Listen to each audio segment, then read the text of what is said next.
जय मसीह की एंड गुड मॉर्निंग। आज सुबह प्रभु का वचन हमारे लिए इफिसियों की पत्री पहला अध्याय और उसका तीसरा और चौथा आयत इफिशियंस चैप्टर 1 वर्स 3 एंड 4 आपके लिए पढ़ना चाहती हूँ। हमारे प्रभु यीशु मसीह के परमेश्वर और पिता का धन्यवाद हो कि उसने हमें मसीह में स्वर्गीय स्थानों में सब प्रकार की आत्मिक आशीषें दी है, जैसा उसने हमें जगत की उत्पत्ति से पहले उसमें चुन लिया कि हम उसके निकट प्रेम में पवित्र और निर्दोष हो। आज से लेकर कुछ दिन तक हम लोग इस विषय पर मनन करेंगे कि हमारे जीवन में हमने कौन कौन से आत्मिक आशीष को पाया है। जैसे हम तीसरी आयत में लिखा है कि हमने आत्मिक आशीष पाया है, तो आज सबसे पहला आत्मिक आशीष ये है चौथी आयत में, जैसा उसने हमें जगत की उत्पत्ति से पहले उसमें चुन लिया। हम लोग कैसे लोग हैं? हम लोग चुने हुए लोग हैं। तो हमारे लिए सबसे पहला आशीष यह है कि हम लोग चुने हुए लोग हैं। हम लोग सब लोग चाहते हैं कि जब बच्चे स्कूल में हैं हमारे बच्चे चुने जाए, कुछ कंपटीशन हो, कुछ रिप्रेजेंट करना हो या कुछ इलेक्शन हो, सब लोग चाहते हैं कि हम चुने जाए। चुना जाना एक पदवी है और यहाँ पर वचन हमें सिखाता है कि हम सब प्रभु में चुने हुए लोग हैं। अब हमें ये देखना है कि कब प्रभु ने हमें चुना। चौथी आयत में लिखा है, जैसा उसने जगत की उत्पत्ति से पहले, इस पृथ्वी को रचने से पहले परमेश्वर ने हमें चुन लिया था। इसलिए यिर्मयाह का किताब पहला अध्याय और 5वीं आयत में यिर्मयाह 1 वर्स 5 में हम देख सकते हैं, परमेश्वर यिर्मयाह से कहता है, गर्भ में रचने से पहले ही मैंने तुझ पर चित्त लगाया और उत्पन्न होने से पहले ही मैंने तेरा अभिषेक किया, मैंने तुझे जातियों का भविष्यवक्ता ठहराया। परमेश्वर यिर्मयाह से कहता है कि तेरा जन्म होने से पहले, तेरे माँ के कोख में तो उत्पन्न होने से पहले मैंने तुझे चुन लिया था। देखिए मेरे प्रियो, कौन है चुने हुए लोग? क्या प्रभु पक्षपात करता है? क्या प्रभु हमको चुना, दूसरों को नहीं चुना? क्या प्रभु पार्शियलिटी दिखाता है? एक आयत आपके सामने मैं रखना चाहती हूँ, मत्ती का सुसमाचार 22वां अध्याय और उसकी 14वीं आयत, मैथ्यू 22 वर्स 14। यहाँ पर इस प्रकार लिखा है, क्योंकि बुलाए गए तो बहुत है परंतु चुने हुए थोड़े हैं। यहाँ पर वचन हमें सिखाता है चुने हुए थोड़े लोग हैं लेकिन बुलाए गए बहुत सारे लोग हैं।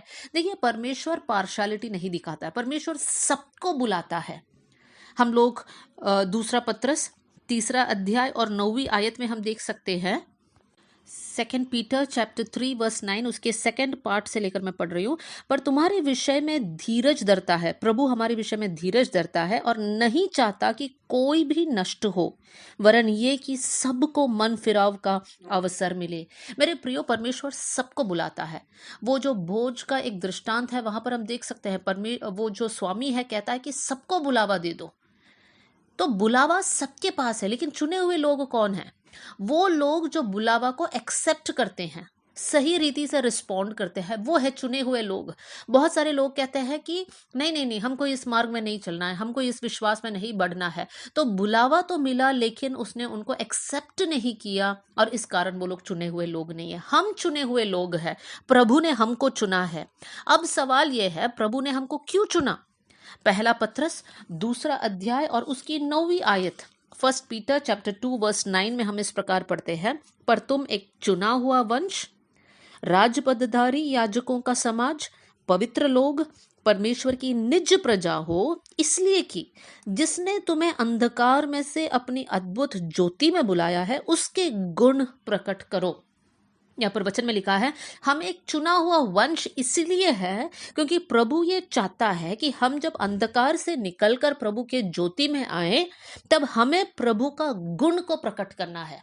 हमारा गुण नहीं, हमारा परिवार का नाम नहीं, हमारा क्वालिफिकेशन, हमारी सुंदरता नहीं, लेकिन परमेश्वर ये चाहता है कि परमेश्वर का गुण हमारे जीवन के द्वारा प्रकट हो ताकि परमेश्वर को महिमा मिले।